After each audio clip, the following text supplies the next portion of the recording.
လူကြီးမင်းအနေနဲ့မြန်မာငွေ9000ကျပ်တဲ့နဲ့ UC 90နဲ့ UC 650တန်ဖိုးရှိတဲ့ပစ္စည်းတွေရမယ်ဆိုရင်စိတ်ဝင်စားပါသလား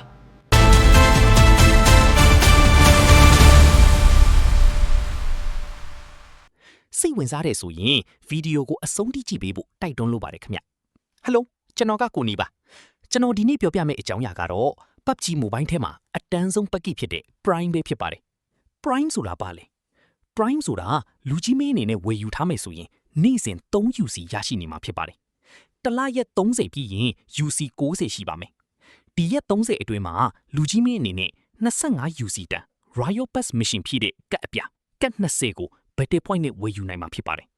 ကတ်20ရဲ့တန်ဖိုးက UC 900တန်ပါတယ်နောက်ဆုံးတစ်ခုကတော့ short မှာပုံးဖိဖုတ်ရင် UC short ပေးတဲ့ voucher ကတ်တွေလည်းရရှိအောင်ပါ UC 10တန်2ကတ်20တန်2ကတ်30တန်3ကတ်စုစုပေါင်း UC 150ထိ short စီရရှိမှာဖြစ်ပါတယ်ပက်ကီလေးကိုတော့1လ3လ6လတစ်နှစ်သက်တမ်းအထိဝယ်ယူရရှိနိုင်မှာဖြစ်ပါတယ်ဒီလောက်ဆိုရင် Prime အကြောင်းကိုအလုံးစုံသိပြီလို့မျှော်လင့်ပါတယ်ဝယ်ခြင်းနေဆိုရင်တော့ Telegram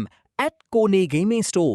ဖုန်းနံပါတ်0952 98453ကိုဆက်သွယ်လိုက်ပါဒီလိုအကြောင်းလေးတွေအမြဲတည်ရဖို့ကိုနေ Gaming Store Page ကို Like and Follow လေးလုပ်ခဲ့ပါအောင်ခင်ဗျာအားလုံးပဲမင်္ဂလာရှိသောနေ့ရက်လေးများပိုင်ဆိုင်နိုင်ကြပါစေလို့ပြောရင်းဒီဗီဒီယိုလေးကိုဒီမှာပဲအဆုံးသတ်ပါရစေ Bye bye